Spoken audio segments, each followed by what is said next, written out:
कि खर्चा आप सारा बाप से ले रहे हो और सारी तालीम और तरबियत माँ की मर्जी की हो रही है। वो तो खानसामे से भी ज्यादा बदतर हालत है उसकी। आप इस्लाम को लेते हो तो पूरा लो ना। ये कैसा इस्लाम आप ले रहे हो कि आधा आप यूरोप का कानून ले रहे हो, आधा आप इस्लाम का कानून ले रहे हो? तो खुदकुशियां नहीं होंगी तो और क्या होगा? मैं खुदा की कसम उठा के बोलता हूं कि बहुत से बापों ने खुदकुशियां की है इस कानून की वजह से। बच्चे को माँ का अदब सिखाना भी ना, ये भी बाप को अल्लाह ने ताकत दी है। माँ बच्चे को अपना फर्माबरदार भी वो बाप के बगैर नहीं बना सकती। बाप का रोब होता है औलाद पर तो वो माँ की भी मानता है। हमने तो देखा है ना, घरों में माँ से बदतमीजी कर रहा है तो बाप उसको आंखें दिखाता है, माएँ कहती है इसको संभालें आप। जो माँ आज अपने बच्चे को तलाक के बाद बाप से बरगला रही है ना, ये बच्चा कल उस माँ के लिए अज़ाब जान बनेगा।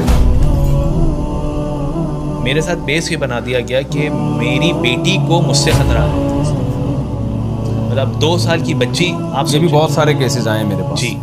तो एक मर्द ने ये कहा कि मेरे पे इल्ज़ाम ये लगाया गया कि मेरी बेटी को मुझसे खतरा है। आप बताओ यार, यानी मतलब ये कि तो एक जगह मुझ पे उसकी डिप्रेशन का हाल क्या होगा, क्या हालत होगी? एक जगह मुझ पे ब्लेम ये है कि मैं, जो आपने इल्ज़ामात लगाए हैं वो तो साबित ही नहीं है, तो आप बच्चा किस बेस पे अपने साथ लेके जा रही हैं? अदालत ये नहीं पूछेगी। बच्चा भी गया शोहर के हाथ से।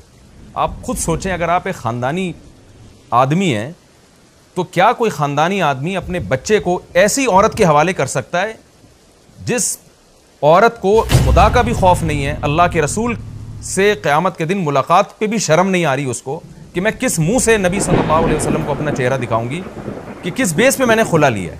वो किसी गैर मर्द के साथ निकाह करती है। तमाम मदारिस, दारुल उलूम कुरंगी, बिनौरी टाउन, जामे तो रशीद उसको फतवा दे रहे हैं कि ये निकाह नहीं है तुम्हारा, कलअदम है, लेकिन उसको फतवे की कोई ज़रूरत नहीं है। उस औरत के साथ मर्द अपना बच्चा मजबूरन भेजने पर, यानी उस पर भेजने पर मजबूर होता है। और बस आप थोड़े दिनों में टीवी में देखेंगे जी, ख़वातीन के हुकूक़ पर कोई नया बयान आ गया, ख़वातीन के हुकूक़ की कोई नई तंजीम बन गई, ख़वातीन के साथ जुल्म हो रहा है। मैं मानता हूँ ख़वातीन के साथ जुल्म हो रहा है भाई, लेकिन मर्दों के साथ क्या जुल्म नहीं हो रहा? क्या औरत को क्या खुली छूट है? जिस तरह से चाहे उसको अदालतों में घसीटती रहे, जिस तरह से चाहे उसको जलील करती रहे। वो भाई, तुमने अगर खुला लेना भी था, गैर शरी खुला था, तुम्हें ज़िना का शौक है, तुम दफा हो जाओ, बच्चे तो उसके हवाले करो ना तुम।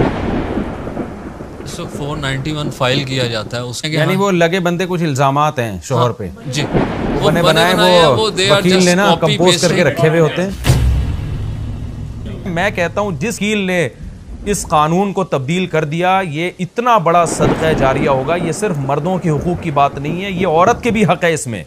मर्द औरत के साथ उस वक्त तक वफा नहीं करेगा जब तक उसको औरत के अपना होने का यकीन ना हो। जिस दिन मर्द को ये शुबा हो गया ना कि ये किसी भी वक्त मुझे छोड़ के जा सकती है, ना वो उसके नाम प्रॉपर्टी करेगा। अभी तो मर्द कमाता अपने बीवी बच्चों के लिए, हमारे मेजॉरिटी यही है, विरासतें उसके लिए तैयार कर रहे होते हैं। मैं तो हज़ारों लोगों को जानता हूं कि यार मैं अपने लिए कुछ नहीं कर रहा, मैं प्रॉपर्टी बना रहा हूं, मेरे मरने के बाद बेवा और बच्चों का क्या होगा।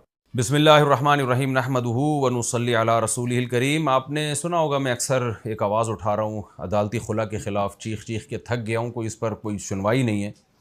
कि जो ख़वातीन कोर्ट में जाती हैं, लिखा लिखा एक पेपर होता है, वकील ने उनको पकड़ाया हुआ होता है, उसमें रिटर्न में कुछ इल्ज़ामात कंपोज किए हुए होते हैं। शराब पीता है, लड़कियों से इसके ताल्लुकात हैं, यूँ करता है, फ़लाना करता है, ढिमकाना करता है, और ना उस पर औरत के पास कोई गवाह होते हैं, ना अदालत उससे गवाह तलब करती है। अदालत उसको खुला पकड़ाती है और ये जा वो जा, बेगम साहिबा मार्केट से शार्ट। जिना का अड्डा खोला हुआ है। ये जनरल मुशर्रफ ने अपनी आखिरत बर्बाद करने का एक सामान किया था, फैमिली सिस्टम को तबाह करने के लिए, तो उसको अदालतों में नाफिज कर दिया। अब जज तो बेकसूर है, ज़ाहिर है उस पर तो एक चीज़ मुसल्लत है, तो वो तो जो कर रहे हैं जजेस साहिबान, लेकिन उनको भी खुदा से डरना चाहिए। गर्लफ्रेंड बॉयफ्रेंड सिस्टम में और निकाह में यही फ़र्क है कि गर्लफ्रेंड बॉयफ्रेंड में दोनों आज़ाद होते हैं, जब चाहें ब्रेकअप हो गया उनका।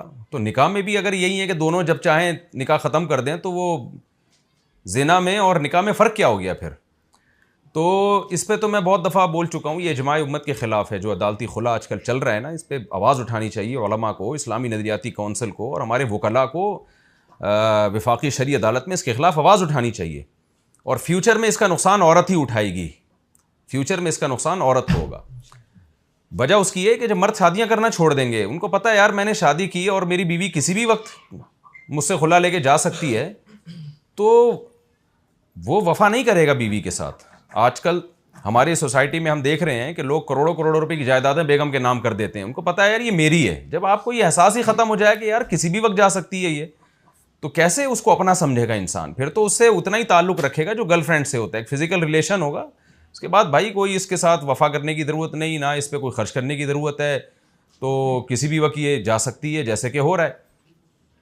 तो यहाँ तक तो बात बुरी थी, लेकिन कम से कम इतना था कि भाई एक औरत नहीं रहना चाह रही है, उसको अदालत से खुला लिया, गैर शरई खुला। एक खुला शरई होता है, उस पर मैं बात बहुत दफ़ा बता चुका हूँ कि शौहर अगर वाकई जुल्म कर रहा है, वाकई उस पर का जालिम होना साबित हो जाता है, तो चंद सूरतें ऐसी हैं जिनमें यकतरफ़ा भी अदालत निकाह ख़त्म कर सकती है। लेकिन हमारी अदालतें आजकल जो कानून है ना, जो रिटर्न में लिखा हुआ है, उसमें यह है कि अदालत इसकी पाबंद नहीं है। बस औरत जाएगी, अदालत इसकी पाबंद है कि उसको खुला की डिग्री पकड़ाएगी। ये गैर शरई चीज़ है। फिर इस जुल्म पे एक और जुल्म ये हो रहा है कि 100% गलती औरत की है, बच्चे हो चुके हैं, वो बच्चे भी अपने साथ लेके जाती है। अदालत उससे ये नहीं पूछ सकती कि मोहतरमा आप जो खुला की आपने केस फाइल किया है, इसमें शौहर का तो कोई कसूर ही नहीं बनता, जो आपने इल्ज़ामात लगाए हैं वो तो साबित ही नहीं है, तो आप बच्चा किस बेस पे अपने साथ लेके जा रही हैं? अदालत ये नहीं पूछेगी। बच्चा भी गया शौहर के हाथ से। आप खुद सोचें, अगर आप एक ख़ानदानी आदमी हैं तो क्या कोई ख़ानदानी आदमी अपने बच्चे को ऐसी औरत के हवाले कर सकता है जिस औरत को खुदा का भी खौफ नहीं है, अल्लाह के रसूल से क़यामत के दिन मुलाकात पे भी शर्म नहीं आ रही उसको कि मैं किस मुंह से नबी सल्लल्लाहु अलैहि वसल्लम को अपना चेहरा दिखाऊंगी, कि किस बेस पे मैंने खुला लिया है? वो किसी गैर मर्द के साथ निकाह करती है। तमाम मदारिस, दारुल उलूम कुरंगी, बिनौरी टाउन, जामे तो रशीद उसको फतवा दे रहे हैं कि ये निकाह नहीं है तुम्हारा, कलअदम है, लेकिन उसको फतवे की कोई ज़रूरत नहीं है। उस औरत के साथ मर्द अपना बच्चा मजबूरन भेजने पर, यानी उस पर भेजने पर मजबूर होता है वो। अब हो क्या रहा है, जो हमारे पास केसेस आ रहे हैं, दिन रात मेरे पास ये केसेस आ रहे हैं, मैं चीख चीख के थक गया हूं। कोई भाई इस पे आवाज़ उठाओ यार। केसेस क्या आ रहे हैं? एक खातून ने एक बंदे से शादी की, उससे बच्चा पैदा हुआ, कोर्ट में खुला फाइल किया। वो बंदा कह रहा है मेरी बेगम भी गई और बच्चा भी मेरे हाथ से गया। कोर्ट उठा के वो बच्चा लाजमी औरत के हवाले करती है, औरत के हवाले कर दिया। उसके बाद हो क्या रहा है, शौहर महीने में 2 दफ़ा कोर्ट में मुलाकात कर रहा है अपने बच्चे से, और उसमें भी पहले वो केस करता है, वकीलों को ठीक ठाक पैसा खिलाता है, फ्री फोकट में नहीं होता ये काम, वो लंबा चलता रहता है। वो नोटिस औरत के घर में जाता है, 3-4 महीने तो खातून वो नोटिस वसूल ही नहीं करती हैं कि जी मैं थी नहीं घर पे।